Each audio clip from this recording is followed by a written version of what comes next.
अगर हम राधा जी की बात करें तो कृष्ण का जिक्र ना हो ये तो संभव नहीं, क्योंकि राधा और कृष्ण हमेशा एक दूसरे के पूरक रहे हैं और एक ऐसे आत्मिक प्रेम की मिसाल है जो भौतिक सुखों से बहुत परे है। यूं तो राधा कृष्ण का प्रेम अनादिकाल से चला आ रहा है, पर द्वापर युग से जब भगवान नारायण ने कृष्ण रूपी अवतार लिया तो संसार को प्रेम का सही अर्थ समझाने के लिए कृष्ण का ही एक अंश राधा ने यमुना के निकट रावल ग्राम में वृषभान और कीर्ति के यहाँ राधा रूप में जन्म लिया और जन्म के साथ ही राधा और कृष्ण की प्रेम कहानी शुरू हो जाती है। लेकिन दोस्तों, ऐसी क्या घटनाएं और स्थिति बन जाती है कि राधा को कृष्ण के विरह का सामना करना पड़ता है और कृष्ण क्यों अपनी प्रिय बांसुरी को तोड़ देते हैं? इन सब सवालों के जवाब में इस वीडियो में हम आगे जानेंगे। दोस्तों, कहा जाता है कि राधा जन्म से अंधी थी। स्वर्ग लोक में ये वचन लेकर ही पृथ्वी लोक आई थी कि जब श्री कृष्ण की प्रथम दृष्टि उन पर पड़ेगी तभी वो संपूर्ण जगत को देखेंगी, अन्यथा नहीं। तो देखा दोस्तों आपने कैसे शुरुआत से ही दोनों एक दूसरे से जुड़े रहे। बचपन से ही कृष्ण अपनी लीलाओं और बांसुरी की मधुर धुन से पूरे बरसाना वासियों का मन मोहित करते रहते थे और राधा और कृष्ण तो 8 साल की उम्र में ही प्रेम का आनंद लेने लगे थे। श्री कृष्ण को अपने जीवन में राधा और बांसुरी दो ही सबसे प्रिय थे जो आपस में एक दूसरे के गहराई से जुड़े थे।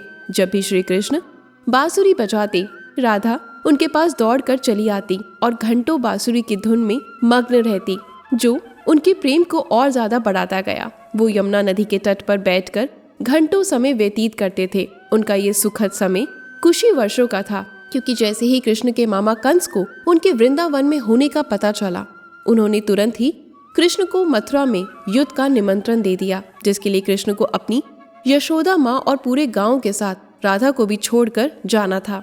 कृष्ण और राधा दोनों को पहले से ही पता था कि कृष्ण अब वृंदावन वापस कभी नहीं आ पाएंगे और बहुत समय तक एक दूसरे से मिल नहीं पाएंगे। तो इसलिए मथुरा जाने से पहले राधा ने कृष्ण से 2 वचन लिए। पहला वचन कि राधा के हृदय में हमेशा केवल कान्हा का वास रहेगा और दूसरे वचन के अनुसार मृत्यु से पहले उन्हें कान्हा के दर्शन होंगे। परंतु इन वचनों को देने के बाद भी श्री कृष्ण को पता था कि राधा उनके विरह में बहुत विलाप करेगी, तो राधा हमेशा खुश रहे। इसलिए श्री कृष्ण ने भी राधा से वचन लिया कि राधा को कृष्ण की याद में कभी भी एक आंसू नहीं बहाना।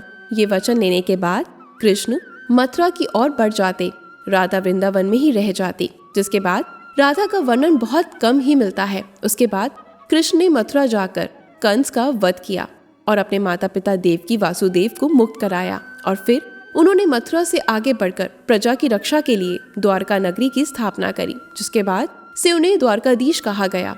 द्वारका में रुक्मणी और सत्यभामा से विवाह करते हैं।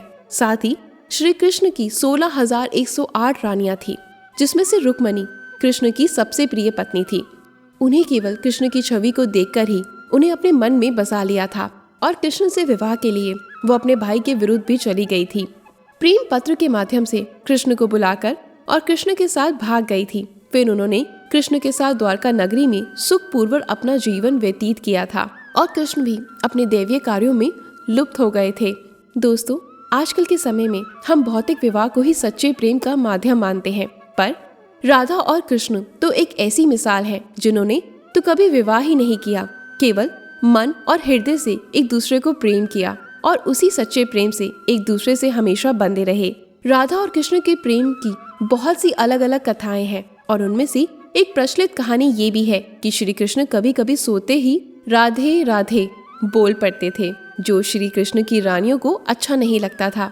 एक बार रुक्मणी ने श्री कृष्ण से कहा, हे प्रभु, प्रेम तो हम सब भी आपस में करते हैं, पर ऐसा राधा जी में क्या है जो आप सोते हुए भी उन्हें याद करते हैं? तो कृष्ण बोले, तुम्हें एक बार राधा से मिलाओ, फिर तुम्हें खुद ही पता चल जाएगा। उनके लिए कुछ लेते भी जाना। जिसके बाद रुक्मणी राधा जी के लिए बहुत गर्म दूध ले जाती है और राधा के द्वार पर पहुंचती हैं, जहां वो तेज और उज्जवान स्त्री को खड़ा देखती हैं और उनसे पूछती हैं, क्या आप ही राधा हो? वो कहती हैं, नहीं, मैं राधा नहीं, उनकी सेविका हूँ। राधा रानी तो 7 द्वार के अंदर मिलेगी। तो रुक्मणी जी ऐसे 1-2 करके सभी द्वारों को पार करती जाती है। दोस्तों, जब वो राधा रानी के कक्ष में पहुंचती है तो उन्हें पता चलता है कि राधा कई रातों से कृष्ण नाम जपते हुए जगती रही है और उन्हें अभी ही निंद्रा आई है। रुक्मणी राधा की सखियों से कृष्ण द्वारा मिलने के लिए कहने के बारे में बताती हैं। तो उतने में ही राधा उठ जाती हैं और कहती हैं, कृष्ण ने आज मुझसे मिलने के लिए किसी को भेजा है क्या? रुक्मणी आश्चर्यचकित हो जाती हैं। केवल कृष्ण जी का नाम लेने से राधा जागृत हो जाती है और उन्हीं के बारे में पूछने लग जाती हैं। इतना ही नहीं, जब राधा को पता चलता है कि कृष्ण ने उनके लिए प्रसाद भेजा है तो वे बिना कुछ सोचे रुक्मणी से वो गर्म दूध लेके पी जाती हैं, जिसे देखकर रुक्मणी हैरान रह जाती है। फिर वो राधा जी से बातें कर वापस आ जाती है। ये सब हो जाने के बाद जब रात्रि के समय रुक्मणी श्री कृष्ण के पैर दबाती हैं तो देखती हैं कि उनके पैरों में छाले पड़े हुए हैं, जिसे देखकर वो हैरान रह जाती है और पूछती हैं कि प्रभु, आप कहाँ पैदल गए थे और आपके पैरों में छाले कैसे पड़ गए? श्री कृष्ण बोले, आपने गलती से राधा जी को गर्म दूध पिलाया, जो राधा जी एक बार में पी गई, जिससे उनके हृदय में छाले पड़ गए और उनके हृदय में हमेशा मेरे चरण कमल विराजमान रहते हैं, जिससे मेरे पैरों में भी छाले पड़ गए। तब फिर रुक्मणी को राधा और कृष्ण के प्रेम की परिकाष्ठा का पता चला कि प्रेम शरीर से नहीं बल्कि आत्मा से होता है, जो हमेशा राधा के हृदय में कृष्ण के चरण कमल के रूप में विराजमान रहता है। एक कथा में आता है, ब्रह्मा जी ने पृथ्वी लोक आकर वृंदावन में पहले कृष्ण और राधा का विवाह करवाया था, पर इसके बारे में ज्यादा जानकारी नहीं है। राधा भी वृंदावन में कृष्ण की भक्ति के साथ अपना जीवन व्यतीत करने लगती हैं और कहा जाता है कि यादव पुत्र अभिमन्यु या आयन से उनका विवाह भी हो जाता है। पर अभिमन्यु को महर्षि दाहिची का श्राप था कि अगर वो राधा को छुएंगे तो भस्म हो जाएंगे। इस प्रकार राधा विवाह के पश्चात भी कृष्ण के प्रेम में स्वतंत्रता पूर्वक जुड़ी रहती हैं। बहुत वर्ष बाद जब राधा अपना वैवाहिक जीवन बहुत अच्छे से निभा लेती हैं तो समस्त जिम्मेदारियों से मुक्त हो जाती हैं और फिर वो कृष्ण के पास द्वारका आती हैं। द्वारका पहुंचने के पश्चात राधा और कृष्ण आपस में मौन रहते हुए मन की अभिव्यक्तियों से घंटों तक एक दूसरे से बातें करते हैं। कृष्ण के अलावा द्वारका में राधा को कोई पहचान नहीं पाता। फिर राधा कृष्ण के महल में निवास करने लगी। कृष्ण ने भी उन्हें महल में देविका के रूप में नियुक्त किया, जिससे राधा महल में काम करने के साथ साथ सबसे मिलने पर कृष्ण की भक्ति और उनसे प्रेम पूर्वक बातें कर सकती थी। पर कृष्ण तो अब अपने राजपाट व दूसरे कार्यों में व्यस्त रहते थे। दूसरी ओर राधा अपने पुराने कृष्ण को ही याद करती थी और कृष्ण का पुराने दिनों जैसे साथ ना पाकर राधा का मन और अधिक व्याकुल रहने लगा। उन्हें डर सताने लगा कि कृष्ण की जो मनोहर छवि उनके हृदय में है वह कहीं धूमिल ना हो जाए। इसी डर से राधा ने चुपचाप तरीके से राजभवन और द्वारका नगरी भी छोड़ दी। जिसके बाद ऐसे ही कुछ समय और बिताने के बाद राधा का अंतिम समय पास आने लगा। तब उन्होंने कृष्ण का स्मरण करके अपने वचन याद दिलाए।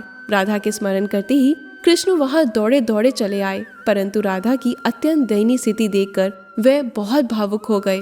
उन्होंने राधा से अंतिम समय में कुछ मांगने को कहा, जिस पर राधा ने उन्हें एक ही इच्छा प्रकट करी कि वो अपने जीवन के अंतिम चरणों में कृष्ण का वही रूप देखना चाहती हैं जो वो वृंदावन में देखा करती थी। उन्हें वही बांसुरी की मीठी धुन बजाते हुए सुनना चाहती हैं। दोस्तों, राधा का बस इतना कहना था। कृष्ण ने अपनी बांसुरी उठाई और वही मीठी धुन बजाने लगे। बांसुरी बजाते हुए कृष्ण और उनकी धुन सुनते हुए राधा, दोनों ही की आंखों से प्रेम के आंसुओं की धारा बह रही थी। इतना ही नहीं, बांसुरी की मीठी धुन सुनते सुनते राधा ने उनके सामने प्राण त्याग दिए, जिसके बाद उनकी मृत्यु से कृष्ण इतने विचलित हो गए कि उन्होंने अपनी प्रिय बांसुरी को वहीं तोड़कर फेंक दिया। तो ऐसे में राधा की मृत्यु के बाद कृष्ण ने बांसुरी से हमेशा के लिए मुख मोड़ लिया, क्योंकि बांसुरी और राधा का एक अद्भुत रिश्ता था। इसलिए राधा की मृत्यु के पश्चात कृष्ण ने अपने शेष जीवन में बांसुरी तो क्या, किसी अन्य वाद्य यंत्र को हाथ भी नहीं लगाया। दोस्तों, राधा और कृष्ण की प्रेम के लिए कहा जाता है कि एक प्राण दो देह थे। राधा संग स्नेही जिनके शरीर बस अलग थे और आत्मा एक थी। तो दोस्तों, कैसा लगा आज का हमारा ये वीडियो? अगर अच्छा लगा तो वीडियो को जमकर शेयर और लाइक करिएगा। अगर आप भी किसी से सच्चा प्रेम करते हैं तो बस करते रहिएगा। ऐसे हमेशा हंसते रहें, मुस्कुराते रहें और हमेशा भले काम करते रहें। धन्यवाद।